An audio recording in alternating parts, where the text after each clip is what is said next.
The crypto sector is still reeling from aftershocks following the collapse of FTX, one of the largest crypto exchanges, which filed for bankruptcy on November 11th. Now, the collapse has left an estimated 1 million creditors facing losses totaling billions of dollars. And this chaos will clear the way for regulators to now march in with ferocity and indignation.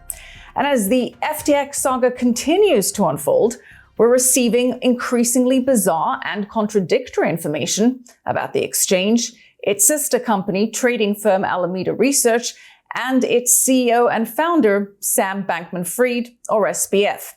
He now claims that he did not knowingly commit fraud, that he had little idea of what was going on in Alameda, and that he doesn't even know how to code. Well, my next guest has called the FTX collapse an unbelievably elegant takedown of a threat. Here to discuss the implications for the crypto space and give us his outlook is Mark Yusko.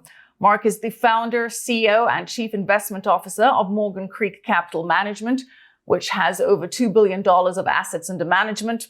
He's also the managing partner of Morgan Creek Digital. And prior to founding Morgan Creek, Mark was the chief investment officer and founder of the University of North Carolina at Chapel Hill's endowment office.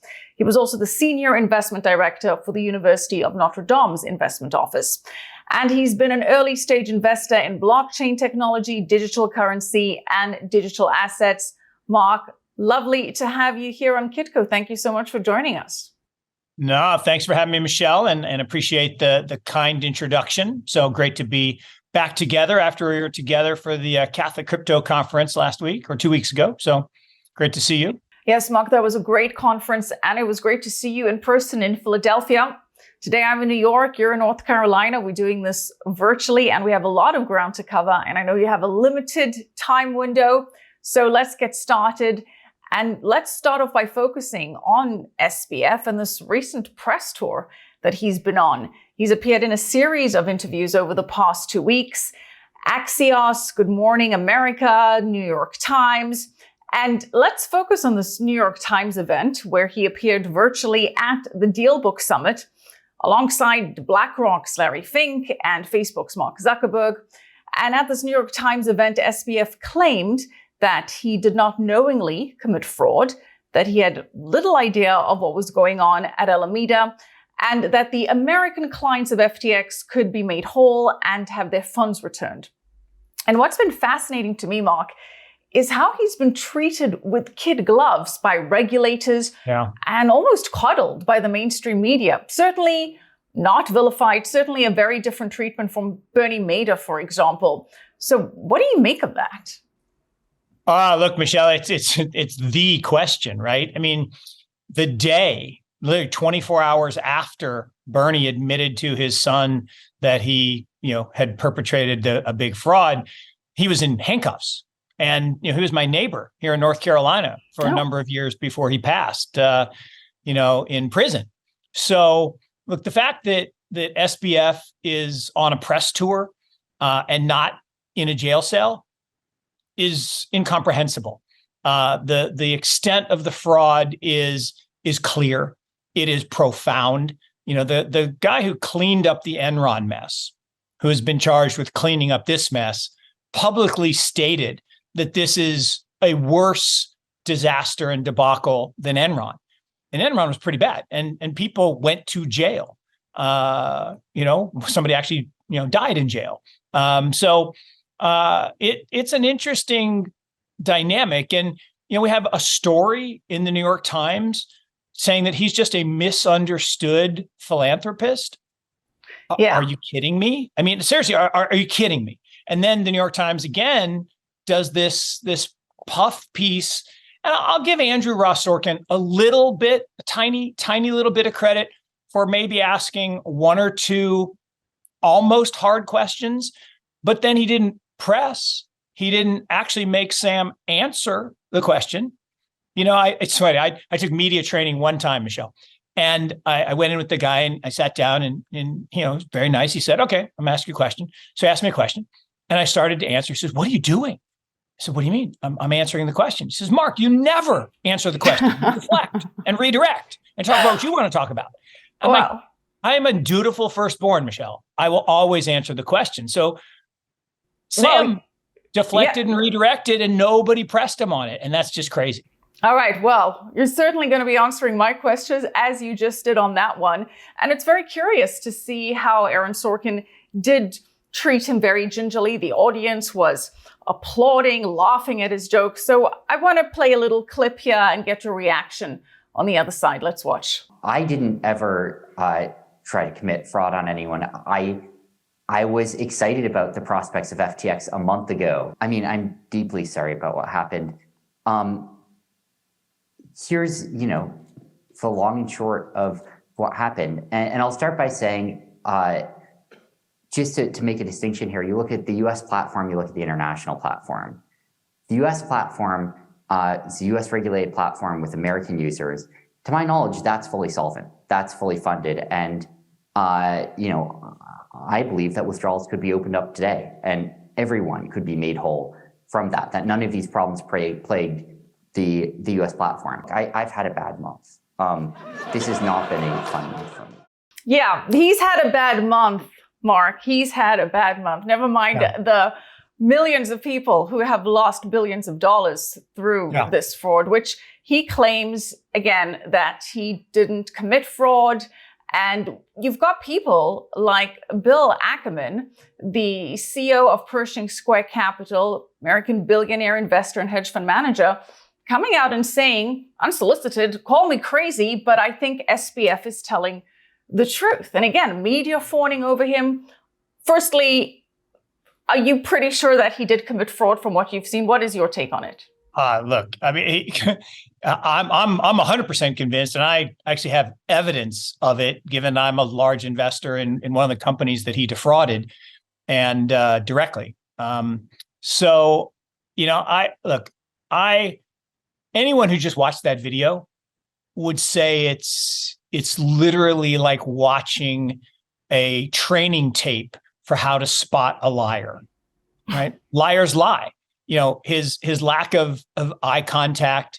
At one point he's jittering so much. Now, maybe he didn't have enough of his ADD medicine, maybe, but he's clearly lying.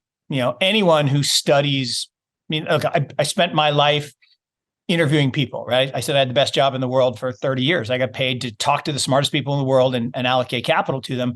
And so I've interviewed thousands and thousands of people and actually took training from FBI types and others on how to read people and how to tell when they're telling the truth or telling a lie. And Sam's a liar, and he's always been a liar. Now, he's also been coached clearly very well by legal team, probably the best legal team that money can buy, the money that he stole.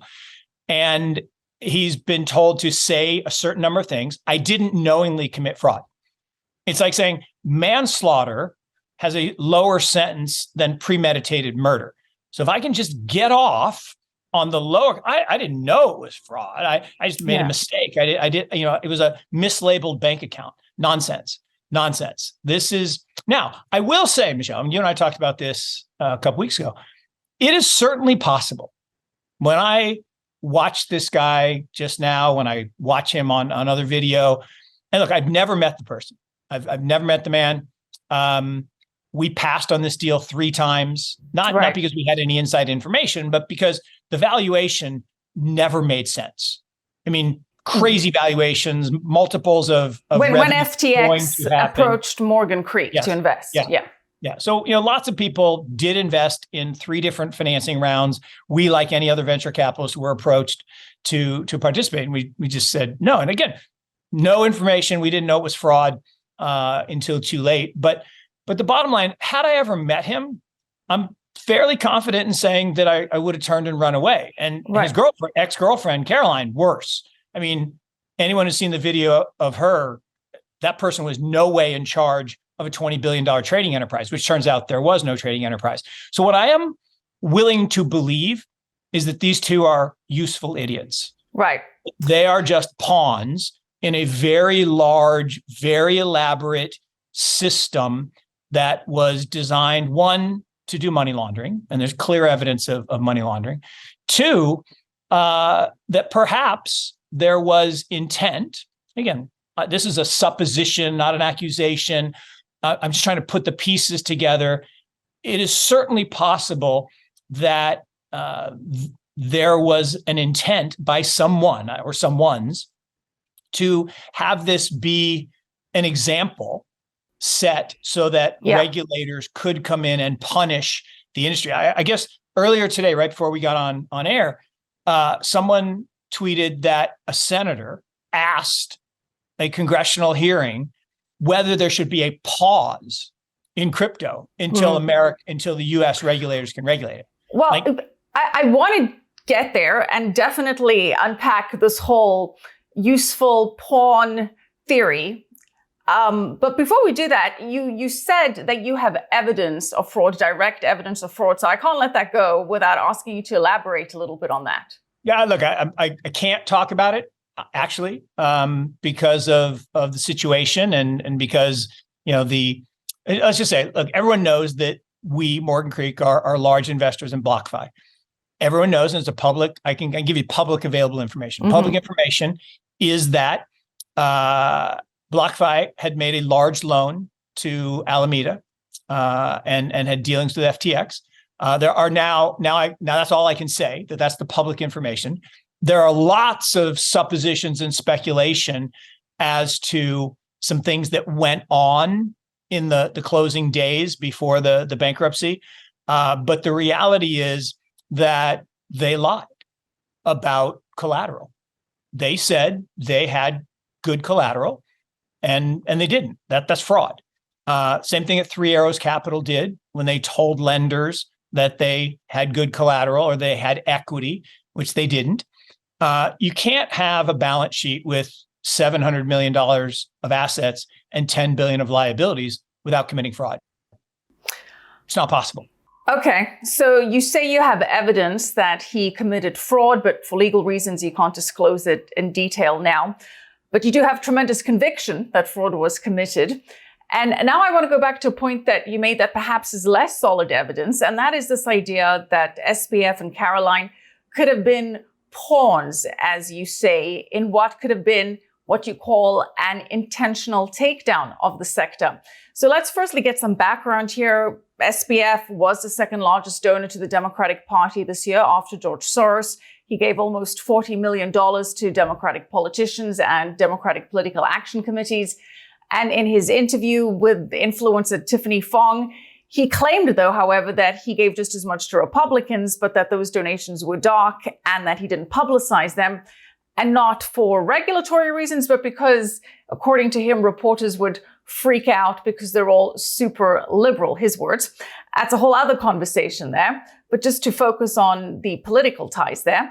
And in that same interview with influencer Fong, and in response to the question of whether FTX had a back door through which SBF allegedly stole $1 billion of user funds, he claimed that he doesn't even know how to code and that he'd never even opened the code for any of FTX. Now, this seems strange, and it seems to contradict that image that he portrayed when he was CEO of FTX, that he's this brilliant math whiz, this crypto genius who made his initial fortune through arbitrage trading and was this golden boy of crypto, testifying on Capitol Hill, hobnobbing with politicians and the DC inner circle, having interesting family links to the SEC's Gary Gensler, and having meetings between Gensler and SBF highlighted by Congressman Emma.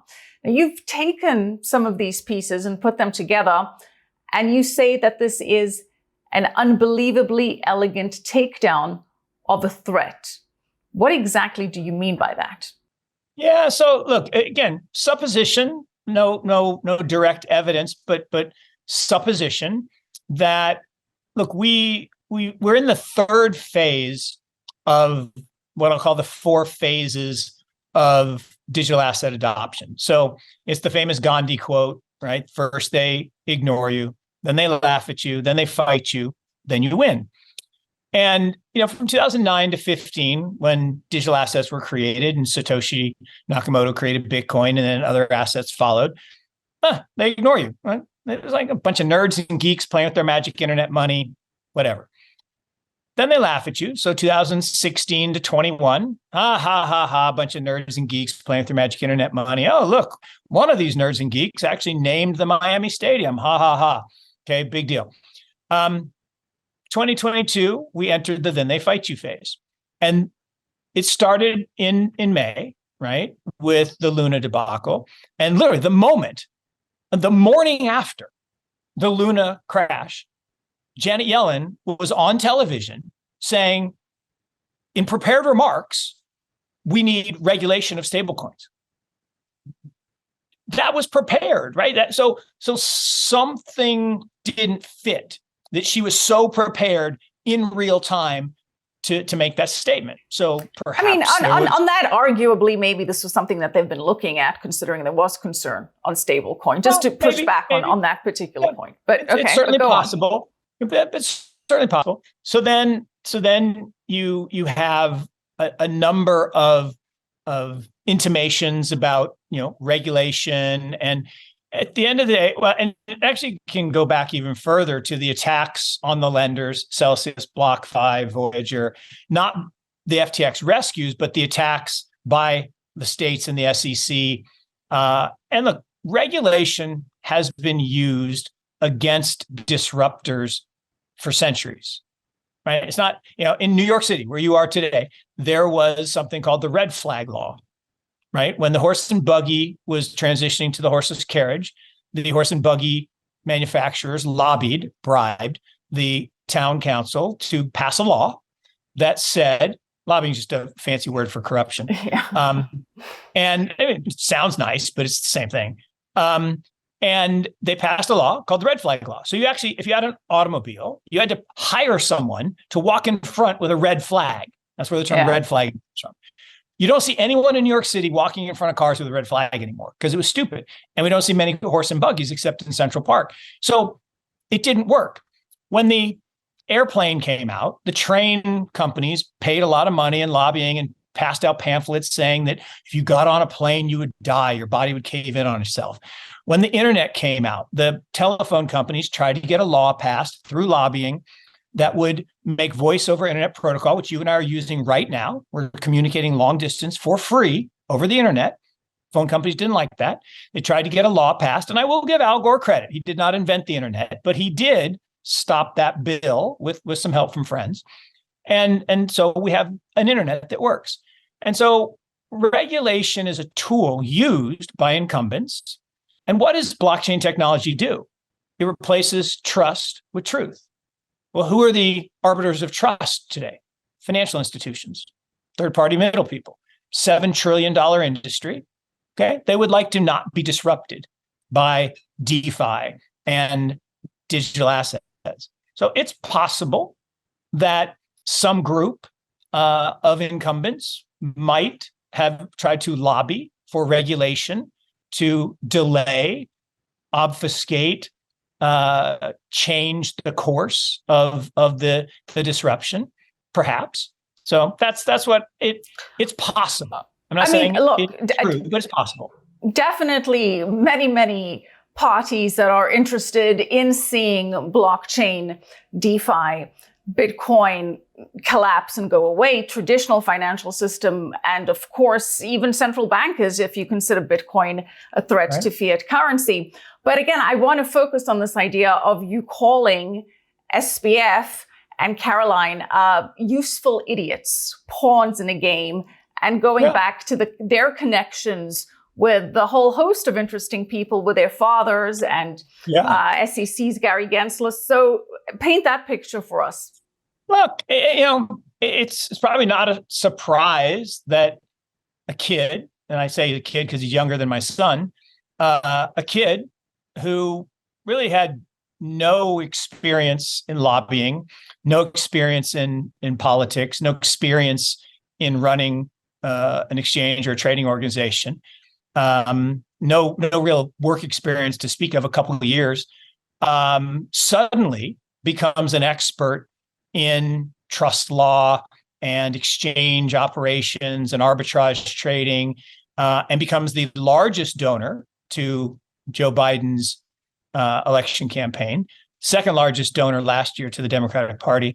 It's not shocking that his mother runs one of the largest PACs, secretive PACs, that the Silicon Valley elite use to kind of get around campaign finance laws. That's not surprising to anybody, perhaps. Is it a surprise that his father went to Yale Law School with a lot of people who are in government and perhaps is a known expert on trust law? Interesting. Advisor to some of the regulatory agencies. Caroline's father, the head of the economics department at MIT. Her dad was Gary Gensler's boss. All of these things just they paint a really interesting picture. And I said, I have nothing but the utmost respect for the SEC. I think up to this point, and I will say up to this point, and particularly under Jay Clayton's leadership, they were measured, they were consistent. They consistently said, this is not a security, this is not a security, these other things may be securities. I thought they did a great job. They didn't come out and say, oh, everything's a security. They didn't say, oh, we're going to try to ban it like China did. So I actually think the SEC has done a really, really good job up to this point. But there's something funny about two kids with no experience and clearly no ability to run this complex business, then turning out that half of the companies that Alameda invested in, Michelle, are shell companies owned by SBF 100%. Like that's a funny thing. That's when I make an investment out of our venture fund, I don't own any piece of them ever. That would be a total conflict. So the fact that half of the 400 companies are shell companies that he owns just seems odd. And the other thing that's odd, I've been doing venture capital a long time, 35 plus years, got the white hair to prove it. Never, not once have I ever seen a situation where a person invests hundreds, $250 million in venture funds, and then the venture funds put $150 million into that person's company. Maybe it's happened and I just didn't see it, but I've never heard of that ever. So, and then the last part of it is the relationship with Ukraine and Zelensky is very odd. Right? Yeah. Money going straight from Ukraine and Zelensky to FTX, that money vanishing, personal loan to SBF, massive donations to Democratic Party. And here's the thing, in the olden days, if you and I got together in a park and I brought my backpack and I put on the bench next to us, and then I walked away and you're like, Mark, your backpack, and you looked inside and it was full of cash, no way to trace that. If you actually sent all this stuff through digital assets, people can trace it. So it's not conjecture that Ukraine sent money to FTX. That's not conjecture. Yeah. It's fact. So it's not a conspiracy theory. It's fact. Now, the part that's missing is how the money got from customer accounts into Sam's pocket to make the political contributions. That's a little bit unclear, but that's where the fraud comes in. And, it's really interesting because it goes to the girlfriend thing. So years ago, there was a situation where there was a big mutual fund, money market account. And a lot of the endowments used this money market account because it had a little higher rate. And the reason it had a little higher rate was the manager did something called index arbitrage. Yeah. Sound very similar to what Sam said. Oh, it's just DEX arbitrage. It's price in Japan versus price in London. Index arbitrage. Well, index arbitrage, you go long the index and then you go short the 500 names in the index and you can make a little spread and you can make a little money. Unless you don't get all the trades off one day and you got 495 and you lose a little bit of money. So he lost about $30,000. His girlfriend was the back office person. He says, hon, just cover that up for me. I'll trade my way out of it tomorrow. 2 years went by, multiple audits of big name firms, $130 million that she covered up. And here's the kicker. Then he broke up with her and she turned him in. So the lesson, don't hell has no fury like a woman scorned. Is that the lesson? Right. But the key is don't break up with the girlfriend if she's covering up your bad stuff. So, clearly Sam broke up with her first and then they were doing bad stuff. But there's another piece of it too, which is in just about every fraud I've ever seen, they're family relationships. Bernie's brother-in-law was the accountant transferring the money. They said Madoff was a hedge fund problem. But there was no hedge and there was no fund. Right. He hadn't made a trade in 13 years. And there actually was no legal entity. He was just transferring money. His brother-in-law was transferring the money into the personal account. So I think the same thing is true here. You got an uncle that's involved as an accountant. You got the aunt that, some advisor to WEF. There's all these weird things.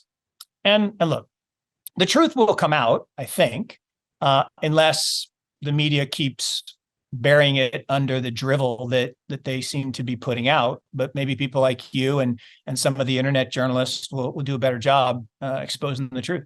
Well, Mark, you touched on so many points there, but you mentioned some of these companies that Alameda invested in, several of them, and some have raised eyebrows, like you said. But one case that comes to mind in particular is this Farmington State Bank, which used to be the United States' 26th smallest bank with only about $10 million in deposits. And then after Alameda Research invested in the bank, deposits just jumped miraculously to $84 million through only 4 accounts. Michelle, if you went to Wikipedia, like right now, if you and I pulled out our phones and we went to Wikipedia and we typed in money laundering, that's the picture that would show up. Not that particular bank, but that is exactly how you do money laundering. And it's amazing to me that that's not being talked about. It's funny. I haven't said this publicly, so you'll get the exclusive on it, that I used to cringe when the government types would say, Bill Gates would say this and Bernanke would say it and Yellen would say it. And all these people would say, crypto is only used by money launderers and terrorists. And I was like, no, it's not. It's a tiny fraction. I had no idea they had inside information, that they were the ones doing the laundering with crypto, right? Wow. So that is money laundering, full stop. And there are other examples in that list of companies that are clearly money laundering. So who do you think, if we're going to talk about this then, who do you think was on the receiving end of this money laundering? Politicians. Yeah. That seems abundantly clear that's where the money went. So, and again, this is just speculation, to be clear and to be fair. This is just speculation and putting together some interesting pieces connecting the dots. There's no hard, It is speculation, but again, there is evidence that very large sums of money went to political candidates. Yeah, that we know. There is evidence of him saying that he was going to give $1 billion in the next election, right? He's on record publicly multiple times saying, I'm going to give $1 billion in the next election. So I don't know that it's speculation.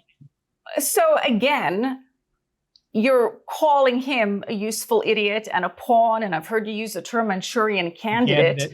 How? Minus the chip. What is the plot here then?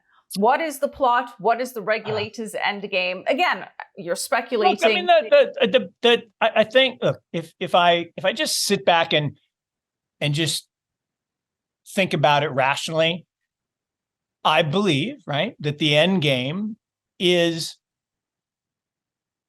there's a threat to the status quo. And the status quo is a pretty big deal. Banking system, fiat currency, central banking, American hegemony, world reserve currency, all of that, in theory, Bitcoin is a better form of money. Gold has been money for 5,000 years. Gold is the only money in the world, right? Everything else is credit, to quote JP Morgan. Gold is money. Money is an asset that exists in the absence of a liability. Gold is the only thing that does it. Now, Bitcoin is the new thing. And I think it's digital gold, but gold is money. Everything else is credit. It's backed by debt. So the center of every monetary system is gold. Every central bank owns gold at the base, and then they print fiat on top of it. It used to be that they were tied to precious metals. The pound note is called a pound note because you used to get a pound of sterling silver in exchange. Now it takes 174 pounds. You used to get gold or silver when you turned in your green pieces of paper in the United States. But we did away with that in the 70s. So there is no gold backing. So what do? We have gold at the base layer of money, and we have fiat. And the fiat is simply money because people, through belief and custom, agree to exchange it. But the only store of value is gold, right? 1 ounce, fine person's suit for last 5,000 years, from Cleopatra to a zoot suit in the 20s to Savile Row suit like you're probably wearing today, or St. John's knits, right? 1 ounce buys you a fine person suit. So it's beautiful, by the way. And I like the color too. But the interesting thing is that system of fiat on top of gold is under duress because this new thing, blockchain technology, which replaces trust with truth, right? In the old days, I lent you money and you had to trust me that I wrote down in my ledger that, I lent you $100, you owe me 110. You come back with 110 and say, oh no, Michelle, I wrote down 200, you owe me 220. You couldn't trust. So the Medicis came along 800 years ago and said, no, Michelle, you keep a ledger, Mark, you keep a ledger. And we, the benevolent Medicis, for a small fee, will decide that you both wrote down the right number. Trust. And that industry has grown today, 800 years later, to $7 trillion a year of fees for those accounts, those money transfers, cross-border transfers, $7 trillion.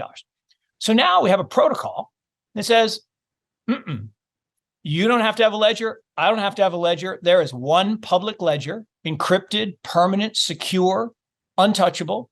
And if I have a Bitcoin and I send it to you, we don't need a bank account. We don't need a wire transfer fee. We don't need any of that.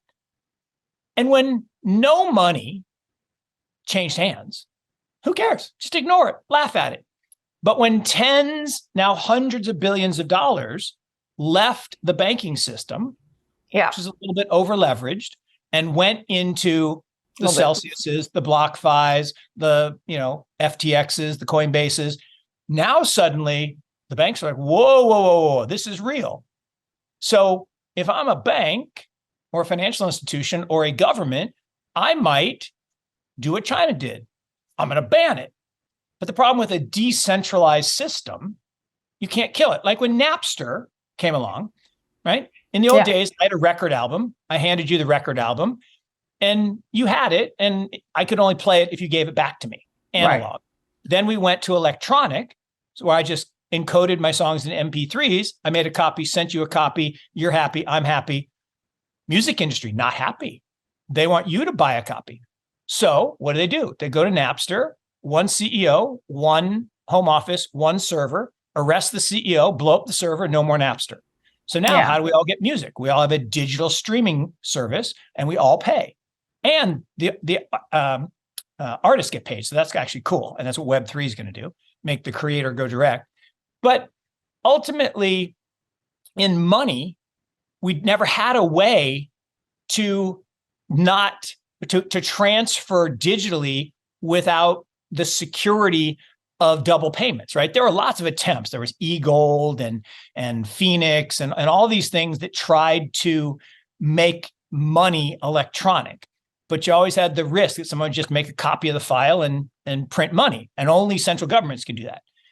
So now I think it's logical that those that are threatened are doing what is logical, right? They're using all of the things. It's legal to lobby. It's totally legal, right? There are rules, and as long as you don't break the rules, it's legal. Now, some people skirt the rules, like Sam's mom, and go around the rules, campaign finance stuff. But, they still do it in some ways, not illegally, so they're not in jail. But I would say there's a difference between tax avoidance. You should avoid all the taxes that you can, but tax evasion, bad, go to jail. So never cross the line.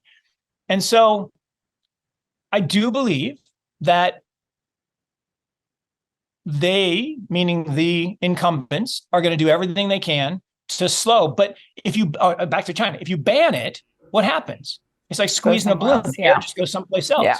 So if you have thousands of nodes and you shut down 1 or 10 or 100, it doesn't matter. It's still resilient and more nodes will pop up. And so what they, I think, have realized is this is inevitable, but you can slow it down. How do you slow it down? You make on-ramps and off-ramps harder. In fact, if you just got rid of them for a while.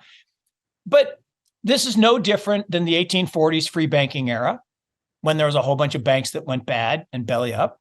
And then by 1913, it took 70 years. By 1913, there was a central bank.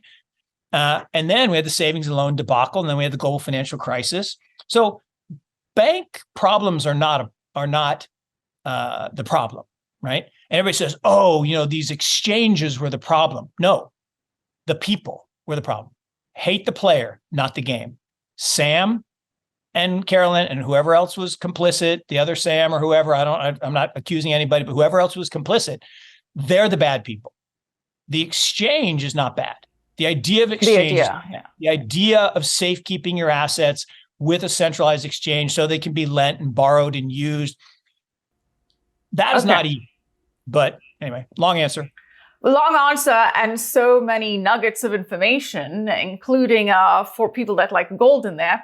But again, let's go back to this idea. They used SBF potentially and Caroline to create this massive fallout with extreme contagion, impacting the sector at large, making the crypto winter even colder, sucking up a lot of investment capital from a number of projects, certainly slowing things down.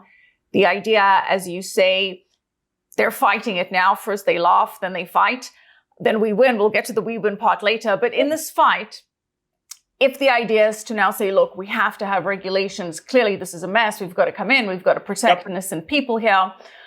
What kind of regulation do you think we can expect that will be impactful in closing off those on-ramps and off-ramps, in really sort of strangling the industry or curtailing it to a significant level? What do you think could happen? I think the challenge is they can try just about anything, but it won't work because, American exceptionalism, we all think all the smart people live in America, all the good companies are in America.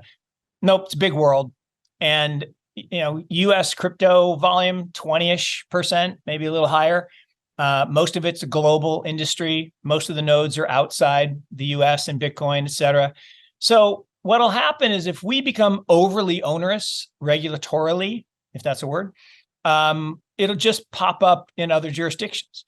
And you've seen other jurisdictions embrace this, and they'll get labeled as money laundering and terrorist havens, and that's the way the world reserve currency owner has always acted. Right? When the UK was the world reserve currency, right? The US was an emerging market run by gangs, and it was really bad place. And again, watch the movie Gangs in New York from the 1860s. It was not really a fun place to live. And the UK, sun never set on the UK. I mean, the sun never set on the British Empire. Yeah. So, and pound sterling was the world reserve currency. So now that we are the world reserve currency, we'd like to stay there. But China would like to be the world reserve currency, and maybe they get there. I don't know, maybe. Bitcoin ultimately probably is a better world reserve currency, probably has a role relative to base layer of money, the same way gold has for the last 5,000 years. So ultimately we win because this technology is inevitable. It is superior technology. Triple entry accounting is better than dual entry accounting. Encrypted, permanent, secure ledgers are superior to, middle people using COBOL and Fortran mainframes. It's not a good system. The SWIFT system is 70 years old. It needs to go away. And we can transfer money anywhere in the world for free using the Bitcoin blockchain on a company that we invested in called Strike. Okay. That's better than paying 12% to Western Union and another 12% to Bank of International Settlements. That's just foolish.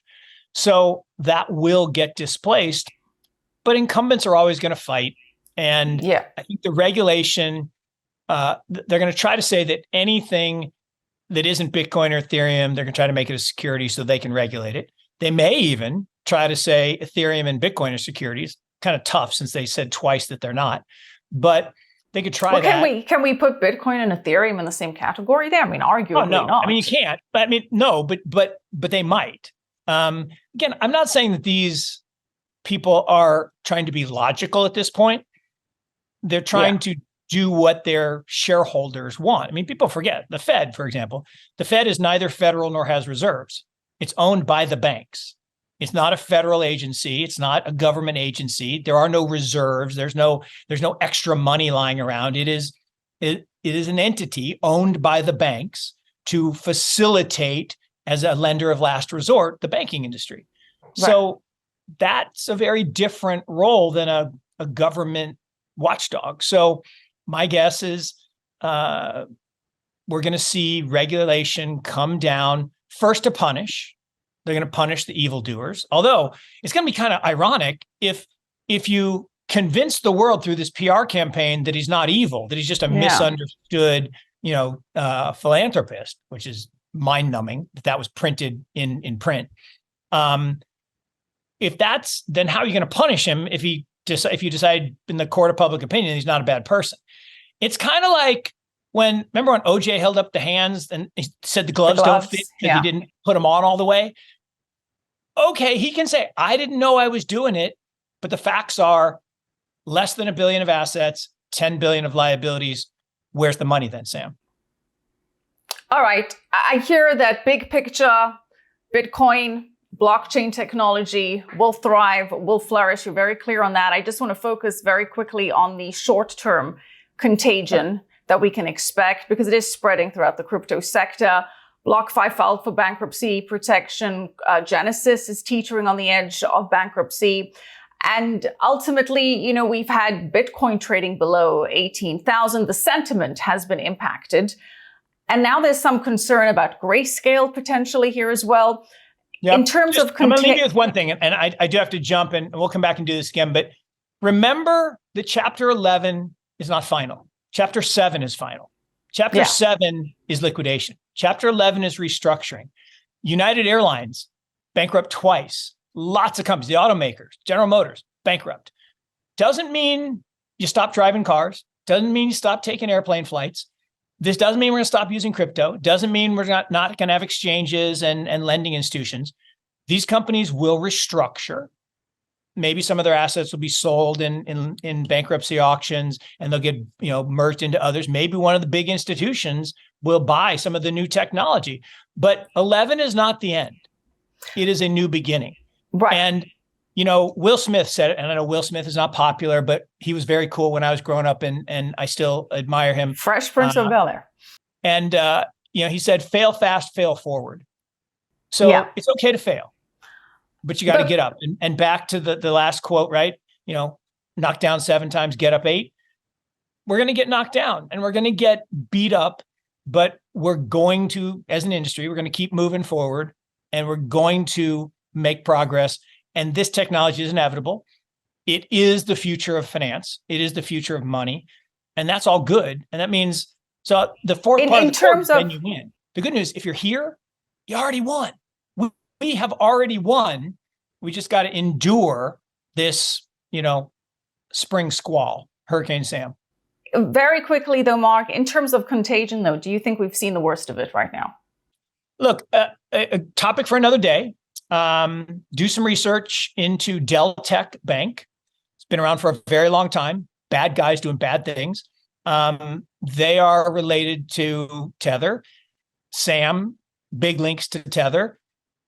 If, and I'm not saying that's capital I, capital F, if there's a link to bad people doing bad things and Tether were to have problems, that would be bad for the industry, and we'd have another significant leg down. All right. That's a big one. And, I believe we're in crypto spring, right? I think crypto winter's over. I think we're closer to the next bull market than the last bear market. But what we have now is this debacle. And this debacle is a fraud perpetuated by, I believe, someone above the useful idiots. I believe that, and that's just my belief. Don't know who, and I'm not pointing fingers at anybody, but I don't believe it was those two, because those two they're not playing 10D chess. Forget it. No way. No way. And all you got to do is watch the clip that you and I watched at the beginning, and you're like, nope, that is not a mastermind. It's just not. Okay, so you believe that there is some mastermind trying to coordinate a takedown of the crypto industry, the DeFi sector, Bitcoin, because it's such a threat to so many institutions and to central bankers, but that ultimately they are not going to succeed. You've made several interesting points. I know you're tight on time. We're going to have you back to discuss more of them in greater detail, but we do appreciate you joining us today. Mark Yusko, thank you so much. Thanks, Michelle. Great to be with you. We'll talk to you again. Looking forward to having you back on. Thank you, Mark, and thank you for watching. I'm Michelle Makori. Keep it right here on Kitco.